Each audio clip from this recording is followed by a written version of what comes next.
मंदिर में अगर दिया लगाने जा रहे हो, बाती लगाई है आपने मंदिर के अंदर, तो कुछ देर बैठिए, कुछ देर स्मरण करिए। हमारे यहां तो यहां तक कहा गया है कि किसी मुर्दे को अगर जलाया भी जाता है तो कपाल क्रिया तक रुकना पड़ता है कि थोड़ा रुकिए, कोई पीछे से आकर कुछ कर ना जाए।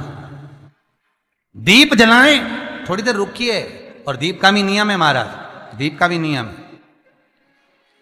दिए में जो फूल बत्ती लगती है, गोल बत्ती लगती है, गोल वाली, ये बत्ती हमेशा कोई विष्णु भगवान की पूजन कर रहे हो, शिव जी की पूजन कर रहे हो, कोई अन्य देवता का अगर आप स्मरण कर रहे हो तो गोल बत्ती लगाई जाती है। भगवान के मंदिर में पूजन कर रहे हो तो गोल बत्ती लगाएं। लंबी बत्ती, लंबी वाली जो बत्ती होती है, लक्ष्मी की पूजन में, देवी पूजन में, जितनी भी माताओं की आप पूजन करोगे, जितनी भी देवियों का आप स्मरण करोगे, उसमें लंबी बत्ती का प्रमाण है। पितरों की पूजन में लंबी बत्ती का प्रमाण है। पितरों को कभी गोल बत्ती नहीं लगती। आप मटके के पास में, परिंदे के पास में, जल के पात्र के पास में कोई भी अगर दिया लगाएंगे तो वहां गोल बत्ती रखकर लगाएंगे तो घर में लक्ष्मी नहीं टिकेगी। कई लोग कहते हैं कि परिंदे के पास, मटके के पास में, पानी के स्रोत के पास में जहां जल भरते हैं, हंडा रखते हैं, टंकी रखते हैं, वहां पर मटके के पास बत्ती लगाओ, दिया लगाओ, पितर शांत रहेंगे। तो पितरों को शांत करो, मना नहीं है, पर दिया लगाने का नियम है कि पितरों को अगर आप दिया लगा रही हो मटके के पास, परिंदे के पास, या अमावस्या के दिन पितरों के लिए अगर दीप लगा रही हो तो गोल बत्ती अगर लगाओगी तो कार्य कभी सफल नहीं होगा। धन आएगा जाएगा, टिकेगा नहीं। इसलिए पितरों के लिए अगर दिया लगाना है, पूर्वजों के लिए दिया लगाना है, पितरों के लिए अगर दीप लगाना है तो लंबी बत्ती लगाइए, लंबी बत्ती। महाराज, लंबी बत्ती का प्रमाण हमारे यहां शास्त्र का, गोल बत्ती का प्रमाण। और सुंदर चरित्र कहा, यदि आपके जीवन में बहुत ज्यादा लक्ष्मी से तकलीफ है, कष्ट बहुत ज्यादा है, या इसलिए शायद कहा जाता है कि भगवान को सर्वश्रेष्ठ कौन सा चंदन अच्छा लगता है। आपको पहले भी कथा में कहा, आगरा की कथा अगर किसी ने सुनी होगी तो उसमें वर्णन किया। भगवान को सर्वश्रेष्ठ चंदन कौन सा, भगवान को सर्वश्रेष्ठ चंदन कौन सा प्रिय है, वो कौन सा चंदन है जो भगवान विष्णु को लगाएं, राम को लगाएं, कृष्ण को लगाएं, वो कौन सा चंदन है जो श्री हरि को लगाया जाए। तो जीते जी भगवान विष्णु एक बार गले लगाते हैं, उसको कहते हैं हरि चंदन। कौन सा चंदन है? हरि चंदन। हरि चंदन बाजार में नहीं मिलेगा, हरि चंदन आपको बनाना पड़ेगा। कैसे बनाना है?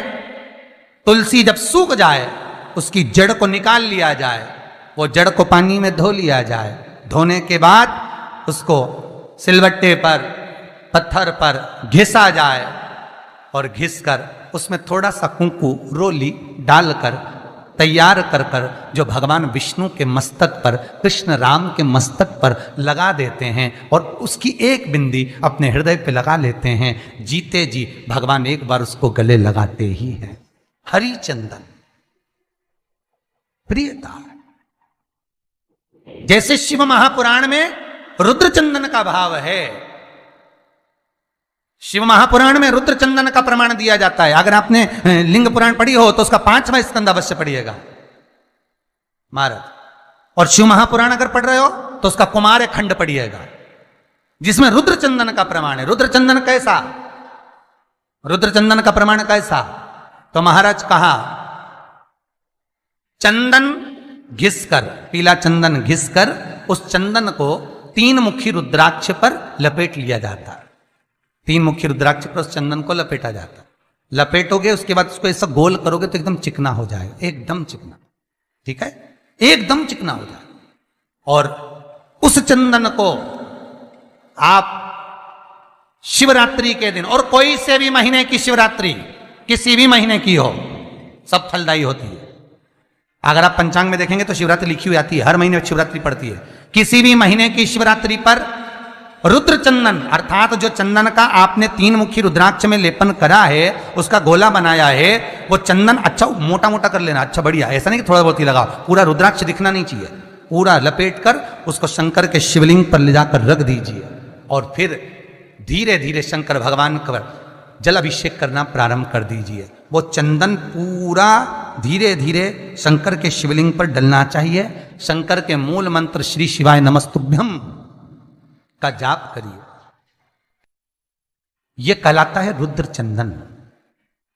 इस चंदन के अभिषेक से महाराज जो काम नहीं होता आप कर कर उस कार्य को प्राप्त कर सकते हो, सिद्ध कर सकते हो।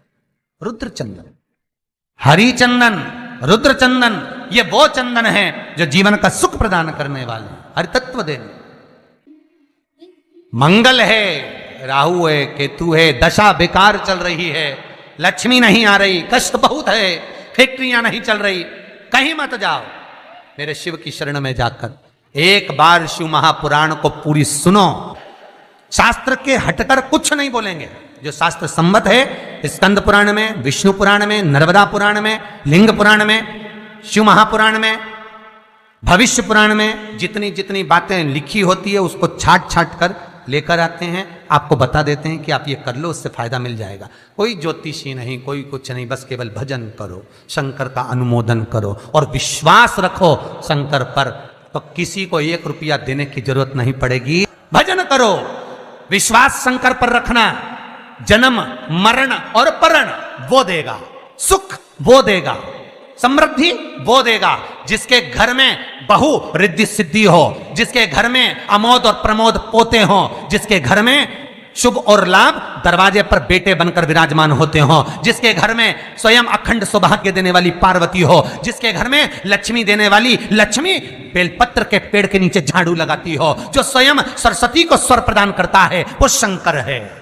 जब सब कुछ उसके पास में है, कुबेर का खजाना वो चोर को दे देता है, जब सर्वस्वता उसके पास है, तो आप इधर उधर डोलते क्यों हो? क्यों डोलो? उस पर विश्वास रखो। वो शंभु, वो शंकर, वो त्रिकालदर्शी, वो कैलाशी,